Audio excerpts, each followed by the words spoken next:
हम बात कर रहे थे इस पॉइंट पे कि टाइमलीनेस के ऊपर कि इंफॉर्मेशन तब तक ठीक रहती है अगर वो अपने टाइम पर मिल जाए। ठीक है, उसके बाद उसका फायदा नहीं रहता। तो फाइनेंशियल स्टेटमेंट में भी तमाम इंफॉर्मेशन है, फाइनेंशियल स्टेटमेंट तभी ऑब्वियसली सही बनेगी जब उसकी तमाम इंफॉर्मेशन ऑन टाइम मिल जाएगी। इंफॉर्मेशन ऑन टाइम मिल जाएगी तभी उसका फायदा है। अगर इन्फॉर्मेशन ऑन टाइम नहीं मिलेगी तो ऑब्वियसली वो गलत इन्फॉर्मेशन जा सकती है या फिर इन्फॉर्मेशन ओमिट हो सकती है, जिससे मसला हो सकता है। ठीक है।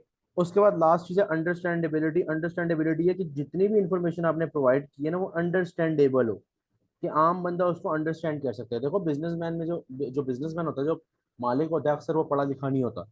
अगर आप उसे जाके कहो यार डेबिट क्रेडिट को क्या, बेटा डेबिट क्रेडिट क्या, इतना तुम लोगों को पता है, तुम अकाउंटेंट हो, तुम लोगों को पता है, मुझे बताओ से पैसों में इंक्रीज कितना आया कितना नहीं आया।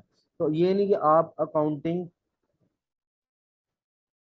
जार्गन्स यूज करने लग जाओ। जार्गन्स का मतलब होता है कि अकाउंटिंग के वर्ड यूज करने लग जाओ। डेबिट क्रेडिट ट्रायल बैलेंस, उसने कहना बेटा मुझे बता मेरे पैसे में कितना इंक्रीज आया, मुझे लॉस कितना हुआ, मुझे प्रॉफिट कितना हुआ, बस। मैक्सिमम उसे यही पता होता है, प्रॉफिट लॉस, पैसा कितना गया, पैसा कितना आया, इन्वेस्टमेंट करेंगे तो कितना फायदा होगा, बस जो नॉर्मल लैंग्वेज में। तो जार्गन्स मतलब अकाउंटिंग के खास वर्ड यूज करने से बेहतर है कि आप उसके लिए मतलब क्या कहते हैं, नॉर्मल वर्ड अंडरस्टैंडेबल चीज दे दो। ठीक है, अंडरस्टैंडेबल चीज दे दो। तो इंफॉर्मेशन कभी भी जो है ना वो ज्यादा अकाउंटिंग जार्गन्स के अंदर या अकाउंटिंग वर्ड्स के अंदर नहीं होनी चाहिए कि आम बंदा जो समझना चाह रहा है उसे समझ ही ना आए। सही है। तो ये भी अंडरस्टैंडेबिलिटी भी इनहेंसिंग क्वालिटेटिव कैरेक्टरिस्टिक है जो कि फाइनेंशियल स्टेटमेंट में होनी चाहिए। ये हमने 6 पढ़ी है, 2 इसमें पढ़ी है और 4 इसमें पढ़ी है। अगर आपको यहाँ तक क्लियर है तो एक मरतबा यस लिख दें, अगर आपको कुछ पूछना है तो आप पूछ सकते हैं क्वेश्चन वगैरह।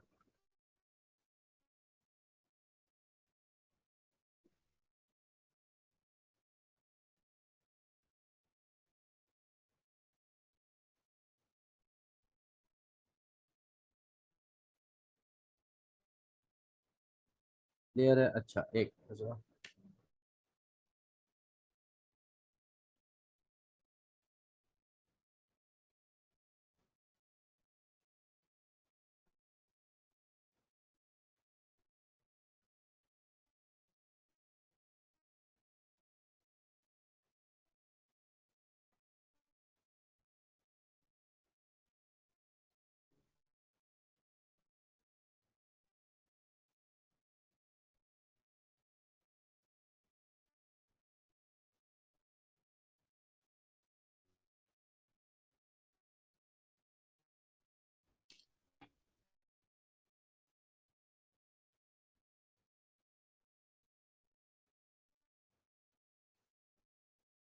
अब हमारा जो इस चैप्टर में टॉपिक रह गया है वो लास्ट टॉपिक है जो कि है फ्रेमवर्क।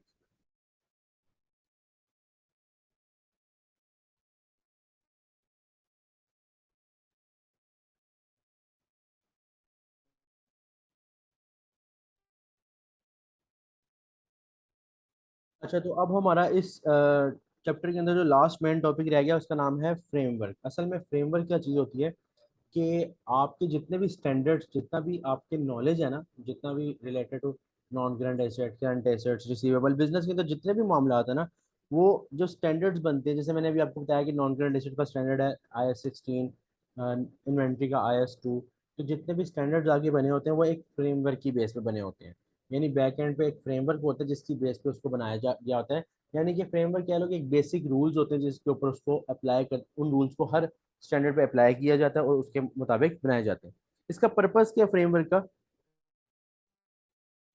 फ्रेमवर्क का पर्पस क्या है? फ्रेमवर्क का पर्पस ये है कि क्या कहते हैं फ्रेमवर्क का, फ्रेमवर्क का पर्पस ये है कि फ्रेमवर्क आपको हेल्प आउट करता है, फ्रेमवर्क आपको हेल्प आउट करता है। हेल्प किसको करता है? IASB। IASB क्या होता है? असल में आपका international accounting standard board. IASB क्या होता है? इंटरनेशनल अकाउंटिंग स्टैंडर्ड बोर्ड होता है जो कि आपके स्टैंडर्ड्स बनाता है। ठीक है, तो वो स्टैंड ऑब्वियसली जब स्टैंडर्ड बनाना होता है तो फ्रेमवर्क की जरूरत होती है, फ्रेमवर्क की बेस पे स्टैंडर्ड बनाया जाता है। ठीक है, तो वो पर्पस क्या फ्रेमवर्क का, कि हेल्प करता है उसी बोर्ड को जो स्टैंडर्ड बना रहा होता है, जो तमाम मामला को सेट कर रहा होता है कि एसेट्स अगर लिखने हैं तो इस वैल्यू पे क्यों लिखने हैं। हर किसी के पीछे लॉजिकल रीजनिंग होती है। ऐसे नहीं कि मोड आके स्टैंडर्ड बना दिया जाता है, ऐसे नहीं कि मोड आके कह दिया जाता है कि इसकी कॉस्ट इतनी होगी तो ये इसको इस तरह रखना है, डेप्रिसिएशन ऐसे यूज करनी है। इसके पीछे स्टैंडर्ड होते हैं। तो हेल्प करता है, आईएसबी हेल्प करता है in development of financial reporting standards. यही मैंने अभी आपको उर्दू में बताया था कि आईएसबी को हेल्प करता है स्टैंडर्ड बनाने में, उनको डेवलप करने में। और और कभी कभार क्या होता है, कभी कभार स्टैंडर्ड आपके पास आ गया होता है लेकिन उसके अंदर इंफॉर्मेशन लिमिटेड होती है। कभी कभार ऐसा होता है कि स्टैंडर्ड आपको मिल गया होता है, स्टैंडर्ड आपको मिल गया होता है लेकिन उसके अंदर आपकी जो इन्फॉर्मेशन होती है, उसके अंदर जो आपकी इन्फॉर्मेशन होती है वो लिमिटेड होती है। अब अब अगर वो इन्फॉर्मेशन लिमिटेड है तो उसको फिर पूरा किस तरह करना है। जैसे फॉर एग्जांपल आप कहीं फंस गए हो कि आपने इस चीज़ को किस वैल्यू पे रिकॉर्ड करना है, तो वो भी फ्रेमवर्क के अंदर आप जाके फ्रेमवर्क पढ़ते हो, रीड करते हो, फिर आपको जाके पता चलता है। जैसे अगर मैं थोड़ा इसको अंदर आपको एग्जांपल से समझाऊं तो ज़्यादा बेहतर हो जाएगा कि आप चाहते हो कि मैंने एसेट को ना रिकॉर्ड करना है तो किस कॉस्ट पे करूँ, यानी कॉस्ट क्या यूज़ करूँ। अब नॉर्मली आप एसेट लेके आए हो 50,000 का, तो आप 50,000 पे उसको रिकॉर्ड करोगे। तो स्टैंडर्ड कहता है नहीं, सिर्फ इस पे नहीं करना, आपने कोस्ट के अंदर अगर आपको लाते हुए कोई अभी हम ये सारा पढ़ेंगे एसेट के अंदर कि ट्रांसपोर्टेशन कॉस्ट लगती है, अगर आपको कोई टैक्स लगता है तो वो भी ऐड करो, अगर आपको कोई क्या कहते हैं कैरेज कॉस्ट लगती है तो वो भी ऐड करो, अगर आपको कोई लेबर लगती है जिस जो आपको मतलब एसेट आपको सेट करके दे रही है, तो एसिड कहता स्टैंडर्ड कहता है कि एसिड के अंदर ये सारी चीजें ऐड करो, मतलब मजीद चीजें और चीजें भी होती है। तो स्टैंडर्ड ये फ्रेमवर्क ही बताता है कि ये सारी चीजें ऐड करनी है, तो स्टैंडर्ड इन तमाम चीजों को ऐड कर रहा होता है। इसका मतलब ये है कि एसिड जिस भी किस्म का होगा, चाहे इन्वेंट्री हो चाहे नॉन करंट एसिड हो, अगर फ्रेमवर्क ने बोल दिया कि ये चीज इस तरह होनी है तो उसी तरह होनी है। तो फ्रेमवर्क एक बेसिक रूल्स होते हैं जो कि प्रोवाइड किए गए हैं आईएसबी की तरफ से, कि हम उनसे स्टैंडर्ड्स बनाते भी हैं और जहाँ स्टैंडर्ड पे फंस जाए वहाँ पे उनके रूल्स अप्लाई कर लिए जाते हैं।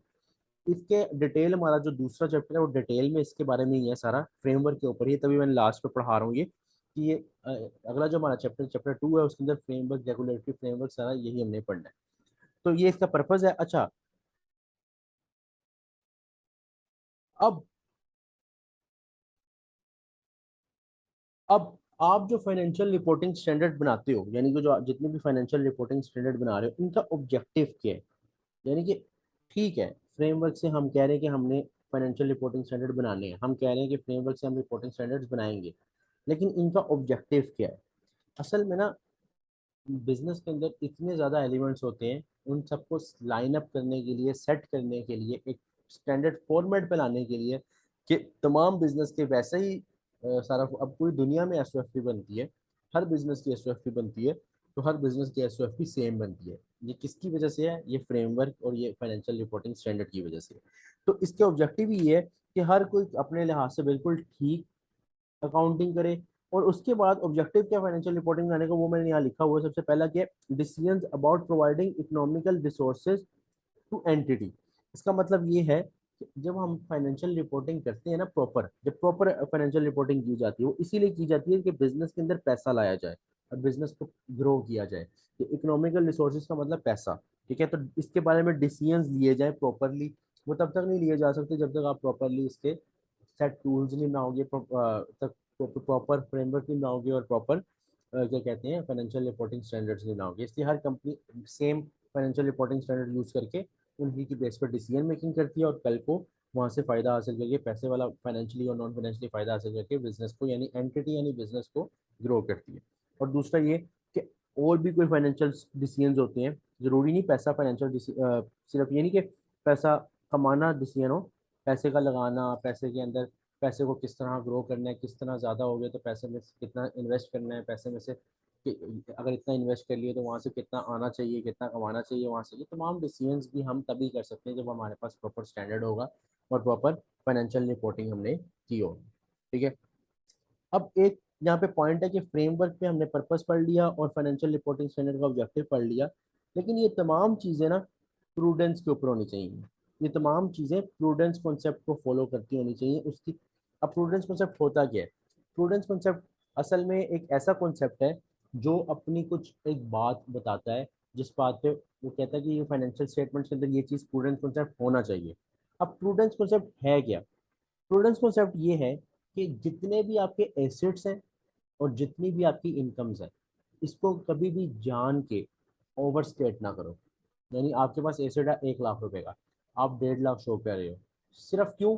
कि मालिकों तक जब स्टेटमेंट्स जाए तो हमारी वाह वाह हो और हमें बोनस मिले। या आपकी इनकम हुई है 1 लाख रुपए और आप शो कर रहे हो 1,20,000, किसी तरह फ्रॉड करके, कोई भी चीज़ छुपा के या फ्रॉड करके शो कर दिया आपने, आपको बोनस मिल जाएगा मालिक की तरफ से। लेकिन आप ठीक नहीं शो कर रहे। प्रूडेंस कहता है बेटा एसेट्स और इनकम्स को कभी भी ओवरस्टेट ना करो।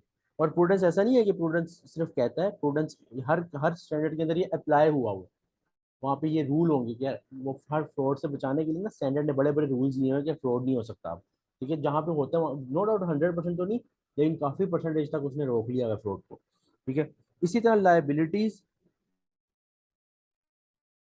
मैचिंग कॉन्सेप्ट और प्रूडेंस सेम नहीं है।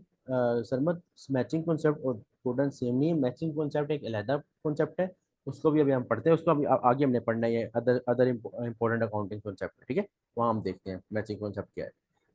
अच्छा, अब अगर हम देखें जिस तरह उसने बोला ना assets and incomes are not overstated, इसी तरह वो कहता है कि लायबिलिटीज और एक्सपेंसेस को भी अंडरस्टेट ना करो। क्योंकि देखो लायबिलिटीज का मतलब उधार और एक्सपेंसेस का मतलब जो खर्चे हैं, इनको भी अंडरस्टेट ना करो। क्यों भला? अगर आप इनको अंडरस्टैंड करोगे तो ऑब्वियसली इससे भी यही लगेगा, अगर आप इनको अंडरस्टैंड करोगे तो उससे भी यही लगेगा कि आपका बिजनेस अच्छा परफॉर्म कर रहा है, कि उधार कम है, लेकिन उधार एक्चुअल में तो ज्यादा है। तो आपको अपनी लाइबिलिटीज और एक्सपेंसेस भी कम नहीं शो करने, जितने हैं उतने ही शो कर।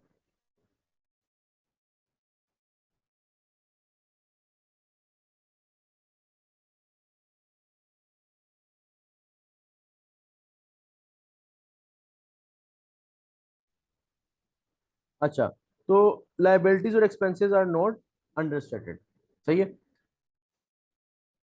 ये प्रूडेंस कॉन्सेप्ट, ऑब्जेक्टिव और पर्पस ऑफ फ्रेमवर्क अगर क्लियर है तो एक मरतबा यस लिख दो। एक मरतबा यस लिख दो अगर ये सारा ये जो ये वाला पार्ट है ये क्लियर है।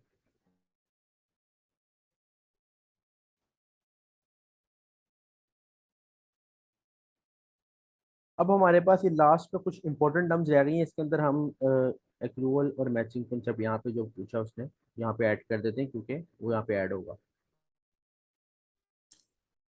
Other import other important accounting concepts, यहाँ पे कुछ कॉन्सेप्ट्स हैं, इसको हम देखते हैं। सबसे पहली टर्म है मटीरियलिटी। मटीरियलिटी क्या कहती है? मटीरियलिटी का मतलब है, मटीरियल, पहले मटीरियल चीज का मतलब समझते हैं। मटीरियल चीज का मतलब ये होता है कि जो चीज आपको इफेक्ट कर रही हो। जैसे फॉर एग्जांपल आप अगर 50,000 कमा रहे हो, तो मैं आपसे कहूँ कि मुझे, या आपके साथ 10 रुपए का फ्रॉड हो गया, 50,000 कमा रहे हो, 10 रुपए का फ्रॉड हो गया, तो आप कहोगे ठीक है कोई मसला नहीं, इतना फ्रॉड, ये कोई फ्रॉड है, ठीक है चल मारो। लेकिन अगर आप 50,000 कमा रहे हो और आपके साथ पास 40,000 का फ्रॉड हो गया, तो ये आपके लिए मैटर करता है, क्योंकि ये आपके लिए बहुत ज़्यादा अमाउंट है। ठीक है, तो इसका मतलब ये है कि 10 रुपये आपके लिए मटीरियल नहीं है। मटीरियल यानी आपको उससे कोई फर्क नहीं पड़ता, नॉट मटीरियल। जबकि 40,000 आपके लिए मटीरियल है, खास परसेंटेज जो आ गई है कि जो आपके साथ फ्रॉड हुआ है। जबकि अच्छा, जरूरी नहीं कि जो आपके लिए चीज़ मटीरियल है वो किसी के लिए हो सकता है एक बिजनेस है या एक बंदा है जिसकी सैलरी 10 लाख है, उसके साथ 40,000 का फ्रॉड हो जाए तो वो कहेगा ठीक है कोई मसला नहीं, फ्रॉड ही हुआ है, 10 लाख कमाया भी तो है। लेकिन आपके लिए वही चीज मटेरियल है, लेकिन 10 लाख कमाने के लिए वही 40,000 मटेरियल नहीं है, यानी इनमटीरियल है। तो मटीरियलिटी जो है, मटीरियलिटी को इस तरह नहीं समझना कि सेम होती है सबके लिए। मटीरियलिटी कॉन्सेप्ट कहता ही है कि जो जिसकी औकात होती है, जो जिसका लेवल होता है, उसके मुताबिक हर चीज उसके लिए मटेरियल हो सकती है। मैं अगर फॉर एग्जाम्पल 100 रुपये कमाता हूँ तो मेरे लिए 10 रुपये मटीरियल है, लेकिन अगर मैं 2,000 कमाता हूँ तो मेरे लिए 10 रुपये मटीरियल नहीं है। ठीक है, तो हर चीज़ का अपना अपना हिसाब होता है। तो मटीरियलिटी, अब यहाँ पे कॉन्सेप्ट के लिए आसे मटीरियलिटी क्या है कि बिजनेस के अंदर जैसे एसेट्स हैं, बिजनेस के अंदर लाइबिलिटीज है, बिजनेस के अंदर तमाम मामलात हैं, बिजनेस के अंदर तमाम मामलात हैं। तो हाँ, अब बिजनेस के अंदर एसेट्स है, बिजनेस के अंदर लाइबिलिटीज है, बिजनेस के अंदर तमाम मामलात चल रहे हैं। अब वो तमाम जो चीज़ें चल रही हैं बिजनेस के अंदर, वो बिजनेस को किस तरह इफेक्ट कर रही है। अगर एसेट है, फॉर एग्जाम्पल आपने 1,000 के एसेट्स हैं और आपने फॉर एग्जाम्पल वो 1,200 शो कर दिए, 1,000 की जगह 1,200 शो कर दिए, तो आपका इसका मतलब आपने 20% एसेट्स आपने ज्यादा शो किए हुए हैं। ठीक है, ये मटीरियल चीज़ है। जबकि फॉर एग्जाम्पल 1,000 के एसेट्स हैं और आपने गलती से लिख दिया है 1,010, यानी सिर्फ 10 रुपए ज्यादा शो किए हैं, यानी सिर्फ 10 रुपए ज्यादा मटेरियल शो किए हैं। तो इसका मतलब ये है, अगर आप 1,000 से 1010 पे जा रहे हो, तो जब मैं देखूंगा मैं कहूँगा यार 10 रुपये तो ज़्यादा शौक ही है, कोई मसला नहीं है। लेकिन अगर आपने 1000 के एसेट की जगह 1200 लिखा हुआ, इसका मतलब 20% आपने इंक्रीज कर दिया, तो वो मटीरियल है। इसी तरह आपके ऊपर लाइबिलिटी है जो कि 50,000 की है, और आपने गलती से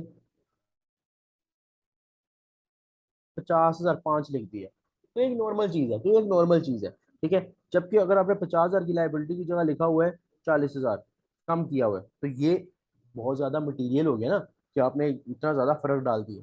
तो मटीरियलिटी का मतलब ये है कि जो भी चीज़ है वो मटीरियल, कोई भी ऐसी गलती ना हो जो मटीरियल हो जाए, कोई भी ऐसी गलती ना हो जो कि मटीरियल हो जाए। ठीक है ना जी, ज़्यादा फर्क ना डाल दो किसी चीज़ में। अच्छा, इसके बाद अगला कॉन्सेप्ट आपके पास आता है सब्सटेंस ओवर फॉर्म।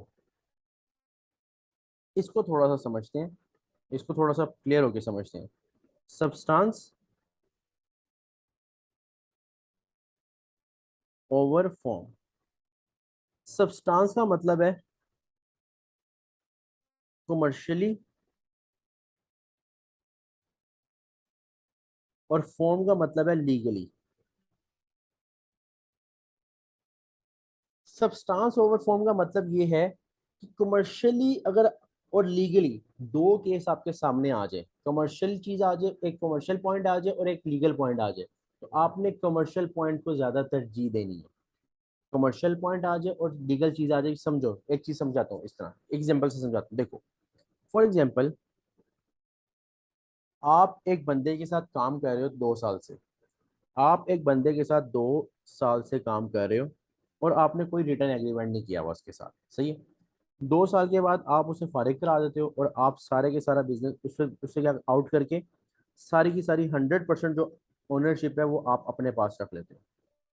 अब लीगली उसे देखा जाए, या फॉर्म का मतलब लीगली, लीगली उसे देखा जाए तो ठीक है, उसने ठीक किया, बिल्कुल ठीक किया। उसके कागजात, उन्होंने डॉक्यूमेंटेशन तो की नहीं थी। कोई वो क्या क्या केस करेगा हमारे ऊपर, अगर हम किसी से कुछ छीन लेते हैं, इसमें क्या केस करेगा? रिटर्न डॉक्यूमेंटेशन तो थी नहीं, 2 साल से हमारे साथ चल रहा था, ठीक है, तो चल रहा था, डॉक्यूमेंट दिखा दे, कोई प्रूफ दिखा दे। उसके पास प्रूफ है ही नहीं, तो ये लीगली तो ठीक है, लेकिन कमर्शियली अगर आप अकल से सोचो तो ये ठीक किया हमने, हमने बिल्कुल गलत किया है। तो कमर्शियल रियलिटी यहाँ पे ये है कि अगर वो 2 साल से चल रहा था, तो आपको इतना एहसास करना चाहिए था कि 50-50 पे अगर आप पहले से चल रहे थे, तो 50-50 पे चलते रहते, आपकी तरफ से कोई फ्रॉड ना होता। तो लोग कहता है कि कोई मसला नहीं, रिटर्न एग्रीमेंट नहीं हुआ था। लेकिन कमर्शियली प्रॉपरली अगर देखा जाए तो आपको, आपके आपने बहुत बड़ा फ्रॉड किया है, आपने बहुत बड़ा फ्रॉड किया उसके साथ। और आपने यहाँ पे तरजीह किसको देनी है? कमर्शियल चीज को, कमर्शियल सब्सटेंस को, यानी कि कमर्शियल रियलिटी को ज्यादा तरजीह देनी है as compare to legal reality.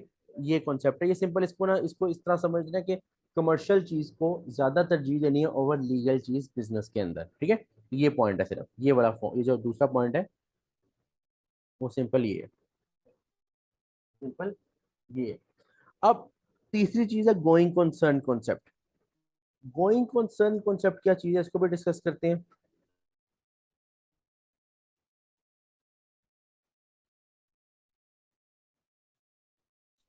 Going concern concept का मतलब ये है कि आप, अगर आप आज खड़े हुए हो और आप देख रहे हो कि आपका बिजनेस आने वाले 12 महीने, बिजनेस, आपको लग रहा है कि business can run in next 12 months,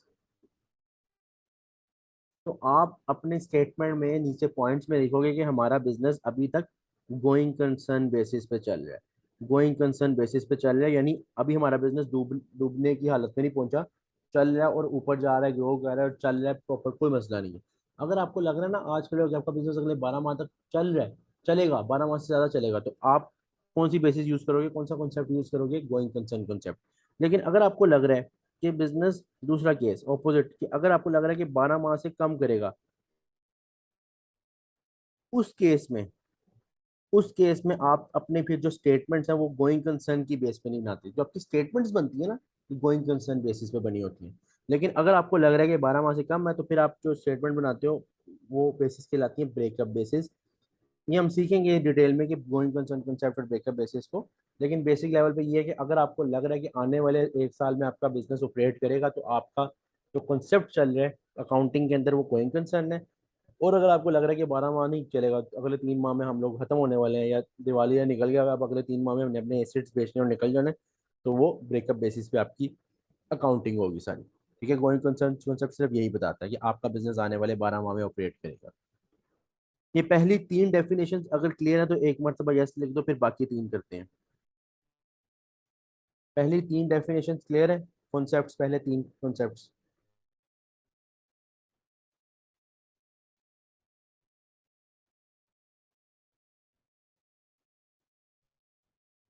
अगर पहले 3 कॉन्सेप्ट्स क्लियर है तो एक मरतबा यस लिख दो। कॉन्सेप्ट 3 समझा दूं? ठीक है।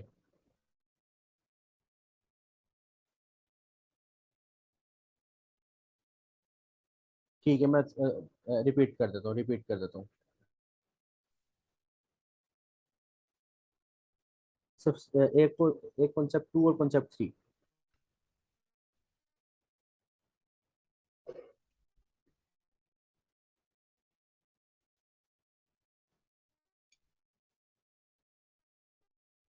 सब्सटेंस ओवर फॉर्म का मतलब ये है कि आपकी जो कमर्शियल रियलिटी है उसको आपने तरजीह देनी है ओवर लीगल रियलिटी। यानी अगर आपके पास 2 केसेस आते हैं, अगर आपने उसको सिर्फ ये नहीं देखना कि लोग क्या कहते हैं, सिर्फ ये नहीं देखना कि लोग क्या कहते हैं, आपने ये देखना कि आपका दिल क्या कह रहा है। अब एक बंदा है जो आपके साथ फॉर एग्जाम्पल 2020 से काम करता आ रहा है और 2022 आ गया। इस 2 साल में उसने आपके साथ पूरी मेहनत की और बिजनेस को ग्रो किया, लेकिन आपने बिजनेस के अंदर पार्टनरशिप एग्रीमेंट नहीं किया हुआ। 2 साल के बाद पहले आपने डिसाइड किया कि 50-50 पे आप चलोगे। 2 साल के बाद 2022 में आपने उसे फ्रॉड किया और आपने उसको निकाल दिया, सारे कंट्रोल्स अपने पास रख लिए, सारा कुछ, सारी एडमिनिस्ट्रेशन और सारा कंट्रोल अपने पास रख लिया, और आपने 100% कर लिया और उसको फारिग कर दिया। वो बंदा लाचार था, उसके पास कोई ताकत नहीं थी या कोई गुंडागर्दी उसने नहीं की, और वो साइड पे हो गया। अब वो चला गया। वो मेरे पास आया, उसने मुझे आगे कहा कि भाई तूने मेरे साथ फ्रॉड किया है, मैं ना केस करूंगा तेरे ऊपर। वो गया, लोग क्या कहते हैं, कोर्ट में गया और उसने कहा कि इस तरह मेरे साथ किया। उसने कहा आपके पास क्या प्रूफ है? उन्होंने लड़के ने कहा जिसका फ्रॉड हुआ था, उसने कहा मेरे पास कोई प्रूफ नहीं है, नो प्रूफ, क्योंकि हमने अभी तक एग्रीमेंट किया ही नहीं था। तो लोग कहेगा ठीक है, उसने तुम्हें निकाला तो लीगली तो ये ठीक है कि मतलब निकाला, तो अब तुम क्या कर सकते हो, तुम्हारे पास कोई डॉक्यूमेंट नहीं है। अब लीगल रियलिटी तो ये कहती है कि तुम्हारे पास प्रूफ नहीं है तो फारिग हो जो, कोई कोई केस नहीं होना, बिल्कुल वो जो कह रहा है ठीक कर रहा है, हम कुछ नहीं कह सकते इसके ऊपर। लोग क्योंकि वकालत तो फिर जो सारी चल रही है वो फिर प्रूफ के ऊपर चल रही है। लेकिन कमर्शियली अगर आप अपनी अकल से सोचो, यानी अगर आप एथिकली सोचो, तो आपने गलत किया या ठीक किया? ऑब्वियसली आपने गलत किया है। लोग कह रही है नहीं, गलत नहीं किया, जब तक हमारे पास प्रूफ नहीं है हम कुछ नहीं बोलते, कोई स्टेटमेंट नहीं देते। लेकिन कमर्शियल रियलिटी यानी कि असल में असल बात ये है कि आपने उसके साथ गलत किया, आपने उसके साथ गलत किया। तो बिजनेस के अंदर जब भी कोई मामला आएगा, अगर आप कोई केस देख रहे हो, तो सिर्फ आपने ये नहीं देखना कि लीगल रियलिटी क्या है, आपने कमर्शियल रियलिटी को ज्यादा तरजीह देनी है ओवर ओवर लीगल रियलिटी। यानी इसकी डेफिनेशन ये होगी कि commercial reality is prioritized over legal reality. ये पॉइंट क्लियर है आपको? अगर ये पॉइंट क्लियर है तो एक मरतबा यस लिख दो। और इसके अंदर ज्यादा क्वेश्चन नहीं आएंगे, बल्कि इससे रिलेटेड क्वेश्चन आता भी नहीं है, सिर्फ मैंने एक एक्स्ट्रा पॉइंट लिखवाया अदर पॉइंट में, क्योंकि इसका थोड़ा बहुत पता होना चाहिए। क्लियर है? अच्छा, इसके साथ गोइंग कंसर्न कॉन्सेप्ट की अगर हम बात करें, गोइंग कंसर्न सिर्फ और सिर्फ ये कॉन्सेप्ट है कि अगर आपको आज खड़े होके ये लग रहा है ना कि आपका business, your business will run या will operate in next 12 months, यानी अगले 12 माह तक आपका बिजनेस नहीं डूबता, अगर आपको आज ये फील हो रहा है, तो ऑब्वियसली आप अपनी जो अकाउंटिंग करोगे ना, यानी आप अपने जो स्टेटमेंट्स बनाओगे, अकाउंट्स बनाओगे या स्टेटमेंट्स बनाओगे, जो आप अपनी वो बनाओगे गोइंग कंसर्न कॉन्सेप्ट के मुताबिक, गोइंग कंसर्न के मुताबिक, ये जो आप S O F P S O C I जो जितने भी स्टेटमेंट्स बनाते हो, ये गोइंग कंसर्न कॉन्सेप्ट के मुताबिक बनाते हो कि आने वाले साल में आप क्यों नेटबुक वैल्यू निकालते हो एसेट की, क्योंकि उसी नेटबुक वैल्यू को आप अगले साल ले जाते हो, उसी नेटबुक वैल्यू को आप अगले साल ले जाते हो। तो वही वैल्यू जब आप अगले साल लेके जाते हो, तो इसका मतलब ये है कि अगर आप अगले साल वही वैल्यू उठा के यहाँ से उठा के वहां लेके जा रहे हो, तो यही नियत है ना कि आगे हमारा बिजनेस चलेगा, यही नियत है ना। तो इसी वजह से गोइंग कंसर्न कॉन्सेप्ट होता है। जबकि अगर आपका बिजनेस आने वाले आपको लग रहा है कि 12 माह तक नहीं चलेगा, तो उस केस में फिर आपकी स्टेटमेंट्स जो बनती हैं वो गोइंग कंसर्न कॉन्सेप्ट पे नहीं, जबकि बल्कि ब्रेकअप बेसिस एक कॉन्सेप्ट है उसके मुताबिक बनती है। ये हमने पढ़ना नहीं है कि किस तरह बनती है, ना हमारे कोर्स में है, सिर्फ एक पॉइंट है कि ब्रेकअप बेसिस की बेस पे बनती है। ठीक है सर, मत ये क्लियर है पॉइंट, गोइंग कंसर्न बेसिस।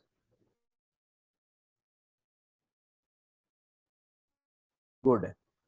अब इससे आगे आता है सेपरेट एंटिटी कॉन्सेप्ट। ये तो है सिंपल सा कॉन्सेप्ट है, ये सिर्फ ये कहता है कि business is separate from its owner, यानी ओनर से सेपरेट है। यानी अगर एक कंपनी सेपरेट एंटिटी कॉन्सेप्ट पे चल रही है, इसका मतलब ये है कि कंपनी आर्टिफिशियली एक बंदा है जिसके साथ तुम डायरेक्ट डील कर रहे हो। अगर कोई बैंक उसे लोन दे रहा है तो वो डायरेक्ट कंपनी को दे रहा है, अगर कोई माल खरीद रहा है तो वो कंपनी से खरीद रहा है, अगर कोई परचेज या सेल कर रहा है तो कंपनी उसके लिए की हकदार है या कंपनी उसके लिए लायबल है, उसके ओनर्स नहीं लायबल। ओनर्स एक अलहदा चीज़ है, कंपनी की अलहदा चीज़ है, बिजनेस एक अलहदा चीज़ है, और इनको अलहदा रखना ज़रूरी है। अगर बिजनेस की इनकम है तो बिजनेस के खर्चे होने चाहिए, ये नहीं मैं अपने घर के खर्चे बिजनेस के एक्सपेंस में डाल रहा हूँ। ठीक है, क्योंकि सोल ट्रेडर कर लेता है, लेकिन कंपनी लेवल पे सब सेपरेट एंटिटी कॉन्सेप्ट होते हैं। सिंपल इसकी डेफिनेशन ये सीखनी है कि business is separate from its owner.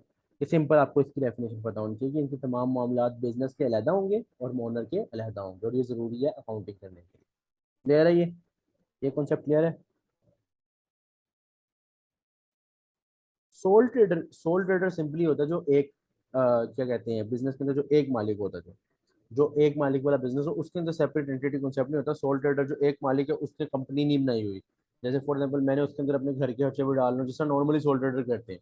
सही है, जो कि नहीं करना चाहिए, लेकिन वो अगर कर ले तो उनको कोई पकड़ने वाला नहीं है। लेकिन कंपनी लेवल पे obviously separate entity concept use हो रहा है, वहाँ पे कंपनी का हिसाब किताब अलहदा रखा जाएगा। ठीक है सर मत।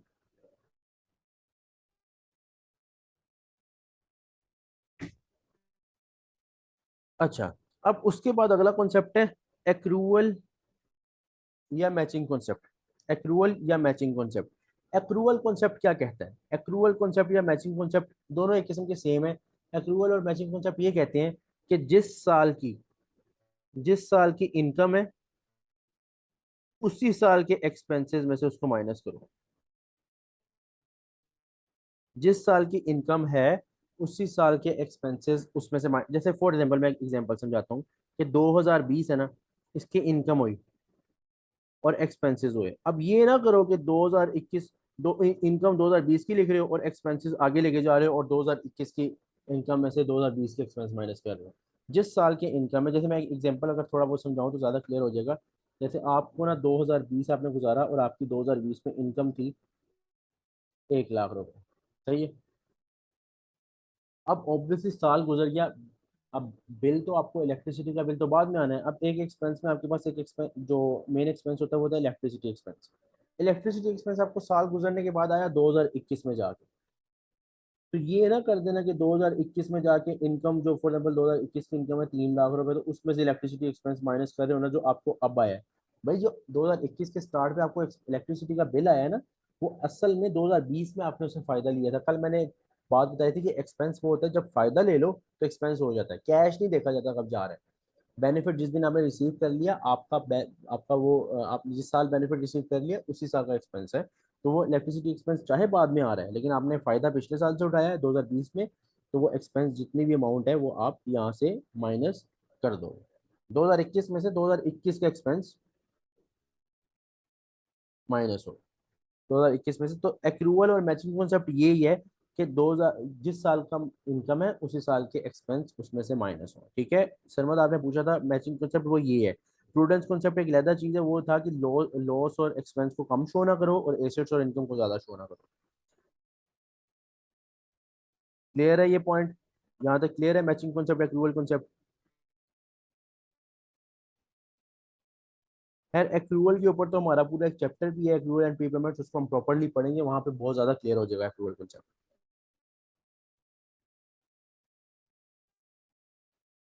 यहाँ तक कोई क्वेश्चन है तो पूछ लो, यहाँ तक कोई क्वेश्चन है तो पूछ लो। गुड है।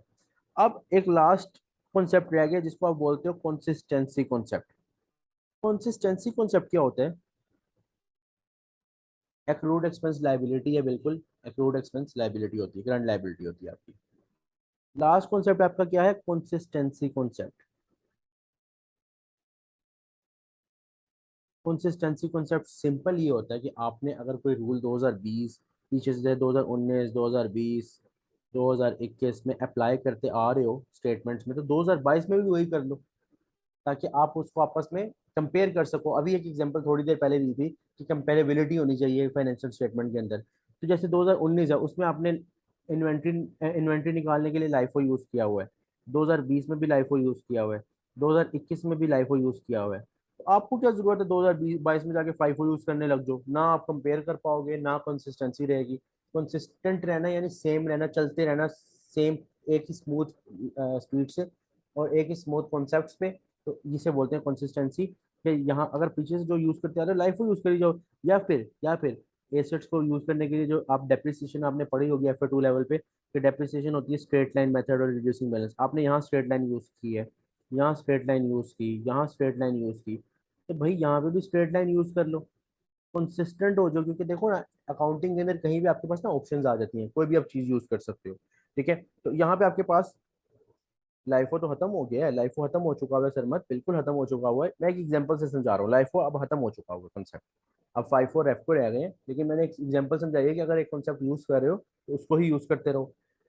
और जैसे डेप्रिसिएशन में आप स्ट्रेट लाइन मेथड यूज कर रहे हो 2019 में, 20 में, 21 में आपने यूज किया, तो 2022 में भी वो यूज कर लो, 2022 में भी उसी चीज को यूज कर लो, ताकि आप लोग एक तो कम 2022 को पिछली स्टेटमेंट के साथ कंपेयर कर सको, और कंसिस्टेंट रहने से, स्मूथ रूल्स यूज करने से आपको मसले मसाइल भी ना आए। कंसिस्टेंसी क्लियर है? कंसिस्टेंसी क्लियर है? अगर क्लियर है तो एक मरतबा यस लिखो।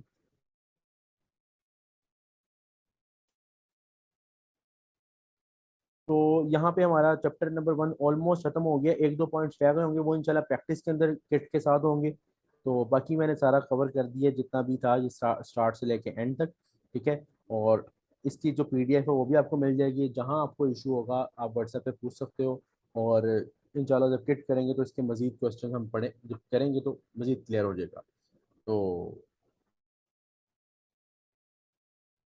हाँ, वो आपको क्या कहते हैं, इस तरह मैं एक मिनट में रिकॉर्डिंग वगैरह बंद कर दूँ, क्योंकि यहाँ पे लेक्चर वगैरह पूरा हो चुका हुआ है।